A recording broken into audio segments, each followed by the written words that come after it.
Hey, what's up you guys? Bloody Jacob here to bring you another movie review. This time we're going to be talking about Resident Evil Apocalypse. And you guys know I reviewed the first live-action Resident Evil film a little while ago. And I sat down and watched the sequel last night. And if you guys watched my review of the first movie, I was sort of mixed about it. I didn't think it was nearly as bad as the reputation the series as a whole has. I thought it was decent, and yes, I did buy them on Blu-ray if you've seen my haul video. At first I was only going to buy the first one, but it was just more convenient for me to have this one too. It was only a few bucks anyway, so I'd rather watch it on my Blu-ray player with my TV as opposed to the computer, so a few bucks to watch on the TV isn't that bad of a deal. And overall, I'll just talk about, did I like Resident Evil Apocalypse? Yeah, kinda. I do think it was a little bit worse than the first movie. Because the first movie, it did feel like it had a tighter narrative. Not that the narrative was great by any means, but it did feel like the story was a little bit more focused. It felt like there was a little bit more going on with it in general. This one, it's a little bit more simplistic. And one thing to know, I didn't really talk about this too much in the review of the first movie, but it was directed by Paul W.S. Anderson, who is kind of an infamous director. He's not very popular. People often give him a lot of crap for the work he does. He's also known for directing the 2004 Alien vs. Predator movie. So one thing to know about this one, though, is that he didn't return to direct Resident Evil Apocalypse, but he did write it. He also produced it as well. And he wouldn't return to direct another Resident Evil movie until Resident Evil Afterlife, it looks like. And instead, directing this movie was Alexander Witt. And as far as the directing and the writing was basically about the same level as the first movie, if not a little bit lower. Again, it's kind of filled with a lot of the same, what's the word for it? I'm suddenly forgetting, but exposition. Just like a lot of orders, a lot of information through dialogue. Although, again, in this movie, there's not as much information to go through anyway. It's a little bit more of a linear, straightforward movie. But it sounds like I'm really bashing this movie to hell, but believe it or not, there were some positives about it. There were some things that I actually did enjoy about it. I guess let's give you a sum up of the plot real quick. Of course, this takes place a little while after the events of the first movie. IMDb says Alice awakes in Raccoon City only to find it has become infested with zombies and monsters. With the help of Jill Valentine and Carlos Rivera, Alice must find a way out of the city before it is destroyed by a nuclear missile. And that brings up two things I actually did like about the movie. Besides the mention of Alice, who we'll talk about in a few minutes, I did like the setting. I did like the fact that it took place in the city. I like the sort of darker, chaotic feel of the environment they were in. And I thought some of the shots actually played off of the way it would look in the games pretty well, to me anyway. And so I thought the setting was good. And then the whole setup of course, the city being quarantined, Raccoon City being quarantined just like it is in the games, or at least like a lot of events in the games anyway. With other things. I did like that setup. I like the panic of it. I like the scene on the bridge of where the people were trying to get through, then they had to close it off, and then they actually had the people actually start shooting them down. So I like that whole setup of it. And then also, like I said, we have Jill Valentine and Carlos Rivera in this movie. And there are two characters from the video games. Jill Valentine in particular, she's a very major character from the games. And yeah, it's cool to see her in this. I'm wondering why Leon or Chris weren't in this one too then, but it is what it is, I guess. Jill Valentine, again, it was cool to see her in this movie, but I didn't think she was fully realized, to be honest. I'm not sure if it was the actress or if it was just, again, the writing applied to the character not very well. I don't really know. But I didn't think Jill was as awesome in the movie as she could have been. Carlos, he was cool, I guess. I remember when I watched this, years and years ago, back before I really cared about, movies and shows and stuff like that, like I do now. I remember liking Carlos quite a bit in the movie, but that's just because he is the one guy, kicking ass in the movie, so I guess I would. But looking at it now, Oded Fur, he did an okay job as Carlos. He didn't have a whole lot to work with. Him and Alice get a little bit flirty once in a while. But it's so cool to see a character from the games, and it could have been worse. Really, they could have picked a worse actor, I guess. So he wasn't too bad. But as far as the rest of the acting goes, it was probably even lesser than the first one. Although we did have suddenly I can't find. Okay, Thomas Kretschmann as Major Kane, who is the one who was kind of pulling a lot of the strings in this. I recognize him as Van Helsing from the Dracula series on NBC with Jonathan Rhys-Meyers. So it's kind of funny to see him in this. And we also had Ian Glenn as Dr. Isaacs, who of course is Jorah Mormont on Game of Thrones. But the acting as a whole from everyone but them and Milla Jovovich was just even lesser than it was in the first one. It felt like a lot of, straight to DVD Sci-Fi Channel acting. Milla Jovovich, I do like her, though. I'll give her a little bit of credit. And she was the only one who got any praise whatsoever for her acting. And it wasn't great, but I do sort of like her as the badass she's trying to be. And, there were some decent action scenes in this, although I felt like they could have used that chaotic setting of the city a little bit better than they did, because I liked seeing all the zombies going around picking people off. I wish I could have seen more of that actually happening, but we did get a few moments of a bunch of them being around the characters and such, so it was okay. Another thing to mention about this was the fact that we had Nemesis in this movie, who of course is taken from as the main villain from the third game. And of course, this was he was created from the Matt character, who was taken in at the end of the first one, and he's basically turned into this monster who is sent to get their shit done. And Nemesis, he was okay in the movie. If we look at how he looks in the games, I could bring up a picture of him.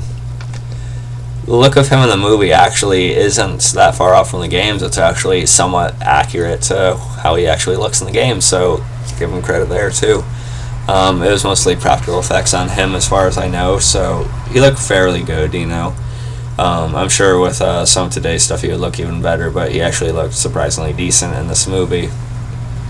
It was cool to see him in it, just like the others who we recognized from the games, but I feel like Nemesis himself in the movie was pretty heavily underutilized. He was cool in the moments he had, but he only gets maybe a handful of scenes in the movie. And then also some people don't really like his sort of change of heart towards the end of the movie, where the Matt in him starts to recognize Alice, and then he sort of turns on to people controlling him. I thought that was kind of a cool moment. I understand what they're trying to do with making him more of a dynamic or a relatable type of character in the movie. But I understand why it won't work for some people. I was thinking of him as this major unstoppable villain in the third game. But I understand what they're going for here. And like I said, Milla Jovovich, she continues to be pretty decent, kick-ass female lead. She does have some mannerisms I do like, especially at the end of the movie, where she looks into the camera as Dr. Isaacs is watching her. Just the mannerism she had when she's looking right into it. It's kind of cool, a little bit creepy, a little bit, sort of, that's legit stuff. And again, though, I do wish more of the action wasn't just shoot 'em up, I do wish more of the action was less about guns ablazing and stuff like that, but I guess that's another similarity to the first movie.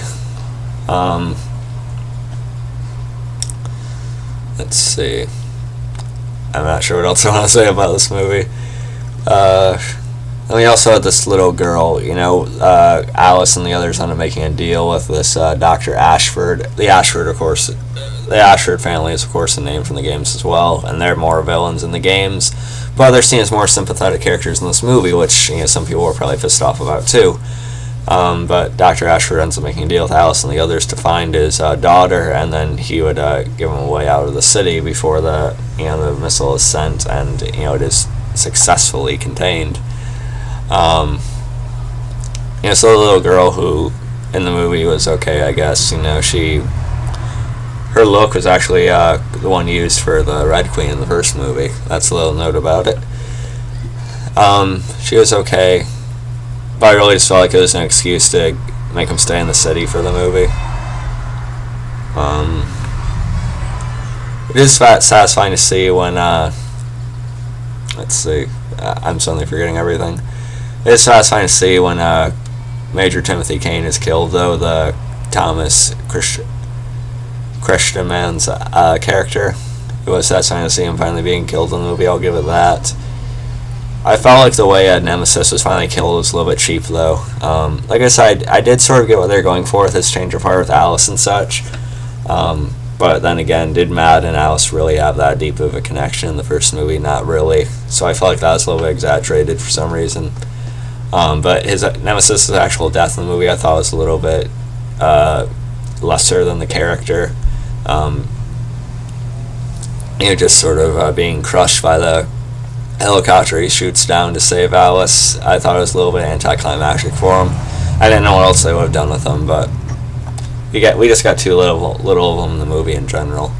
It was cool to know that the dogs are actually dogs in the movie. They weren't just like CGI. They continued to use some of the practical blood effects on them and such, which is cool. But the liquor is now complete CGI, and it's obvious. And as far as the rest of the action goes, again, it's a lot of shoot 'em up stuff, but we do get some fun choreography of some of Alice's fight scenes, like her fight scene with Nemesis and a couple other moments here and there throughout the movie. But a lot of the editing was a little bit sloppy in this one too. It was a lot of quick cuts in the middle of the fights and stuff, and it didn't really allow me to really take it in like I wanted to and enjoy it for what it was. So it's kind of a mixed bag with that as well.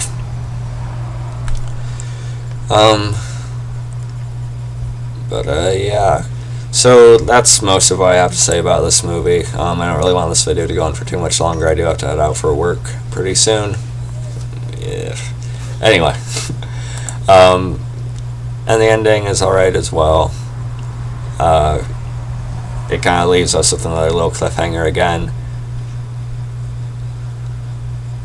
Let's see. They do sort of escape the city, but the blast radius, it detonates and it causes the helicopter to crash. And we get a cool moment of a metal pole that comes loose and is flung towards a little girl. But Alice, goes in front of her and she's impaled by it instead. And supposedly Alice is dead after that. And hours afterward, Umbrella employees locate Alice's body. The others are nowhere to be found. The media later learns that Terry's footage has been shown to the press. And there's also a reporter in the movie, Terry. She was just a character who was there, probably just used for this particular part of it. But she ends up being killed, sort of earlier on in the movie. But despite Carlos and Jill's best efforts, Jill's earlier suggestion about Umbrella's media power comes true. Umbrella promotes a fake story about a nuclear power plant explosion near the city of Thieves. Of course, it's covered up. And of course, they frame out Jill and Carlos for putting it all together. 3 weeks later, at Umbrella's research facility in Detroit, Alice awakens, led by scientist Dr. Isaacs. Of course, is Ian Glenn. The doctors begin questioning her. Soon she recalls events from Raccoon City and before. She realizes the doctor who appeared in her visions is Dr. Isaacs, who gets tied back to the first movie. And it was kind of cool, and she started remembering everything. Like so, when she looks into the camera, it's pretty badass. Milla Jovovich sort of portrays that pretty well, I guess. She attacks him, just basically kills everyone. And she is then surrounded by Umbrella guards, and then Carlos, Jill, and the others arrive. Carlos shows the guard a written order, placing her in his custody. Alice enters the vehicle, and Dr. Isaacson is shown saying, "Let them go." And then Program Alice is activated. So, yeah. That's Resident Evil Apocalypse. Overall, I would say it's a little bit worse than the first movie, but probably closer to about the same level when it comes down to it. There were things I enjoyed about it. Like I said, I do like Milla Jovovich in the role to an extent. I did like the setting of the city. I like the whole quarantine, the feel of that chaotic nature that came with that. But other than that, there weren't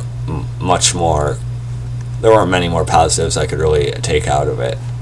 Although I will say I am interested, or at least crazy enough to want to watch the next movie, which is Resident Evil Extinction.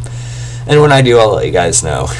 So I hope you guys enjoyed this video. Overall, it was okay. The Resident Evil movies aren't very good, but I guess they don't deserve all the hate they get, maybe. Although they do screw up the games, and they're not very good movies anyway, but it is what it is, and they're not bad for what they are, I guess. So yeah, I hope you guys enjoyed this quick video. You can follow me on Facebook, Twitter, and look for nswellgood.com. Catch you guys next time, and peace.